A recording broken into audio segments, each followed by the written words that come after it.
আমাদের জিমেল অ্যাকাউন্টটাকে কিন্তু আরো সিকিউর রাখার জন্য আমাদের জিমেলের মধ্যে কিন্তু টু স্টেপ ভেরিফিকেশনটা আমাদেরকে কমপ্লিট করতে হয়। তো আজকের কিন্তু এই ভিডিওর মধ্যে আমি আপনাদেরকে দেখাবো আপনারা খুব সহজে কিভাবে আপনাদের জিমেল অ্যাকাউন্টে টু স্টেপ ভেরিফিকেশনটা কমপ্লিট করবেন। তো চলুন আজকের ভিডিওটি শুরু করা যাক।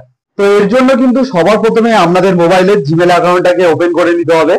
তো জিমেল অ্যাকাউন্টটা ওপেন করার পর উপরের দিকে দেখবেন আপনাদের নামের লোগো রয়েছে, বা এখানে কিন্তু আপনাদের প্রোফাইল ফটোও থাকতে পারে। তো এই লোগোতে কিন্তু আপনাদেরকে একবার ক্লিক করতে হবে।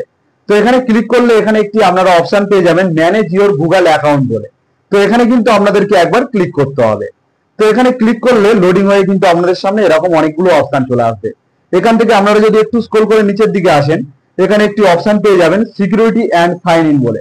তো এখানে কিন্তু আপনাদেরকে একবার ক্লিক করতে হবে। তো এখানে ক্লিক করলে কিন্তু আপনাদের সামনে আবারও অনেকগুলো কিন্তু অপশন চলে আসবে। এখান থেকে একটু যদি নিচের দিকে আসেন, এখানে একটি অপশন পেয়ে যাবেন টু স্টেপ ভেরিফিকেশন বলে। তো এখানে কিন্তু আপনাদেরকে একবার ক্লিক করতে হবে।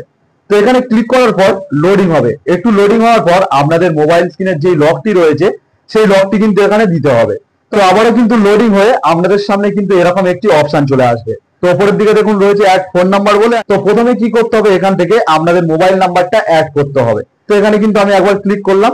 তো এখানে ক্লিক করার পর এখানে দেখুন মোবাইল নাম্বার লেখার একটি কিন্তু জায়গা চলে এসেছে। তো প্রথমে কিন্তু এখানে যে কান্ট্রির লোগো রয়েছে দেখুন, এখানে কিন্তু আপনাদেরকে ক্লিক করতে হবে এবং আপনারা যেই কান্ট্রির সেই কান্ট্রিটা কিন্তু এখান থেকে সিলেক্ট করে নিতে হবে।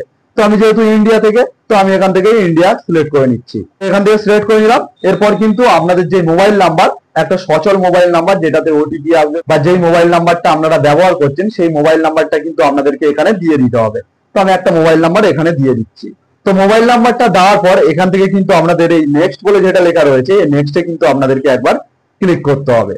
তো নেক্সটে ক্লিক করার পর এবারে কিন্তু আপনাদের সামনে দুটো অপশন আসবে, একটা হলো ব্যাক, একটা হলো সেভ।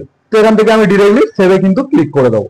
তো সেভে ক্লিক করার পর কিন্তু আপনাদের সামনে কিন্তু এরকম একটি পপআপ চলে আসবে এবং আপনাদের ফোন নাম্বারটা দেখিয়ে দেবে। এখান থেকে কিন্তু আপনারা ডানে জাস্ট ক্লিক করে দেবেন। তো ডানে ক্লিক করার পর কিন্তু আপনাদের এখানে সঙ্গে সঙ্গে টু স্টেপ ভেরিফিকেশনটা কিন্তু কমপ্লিট হয়ে যাবে। তো কেমন লাগলো আজকের আপনাদের এই ভিডিওটি যদি হেল্পফুল হয় অবশ্যই একটি লাইক করে দেবেন, আর এরকম ভিডিও পেতে আমার চ্যানেলটিকে সাবস্ক্রাইব করে রাখবেন।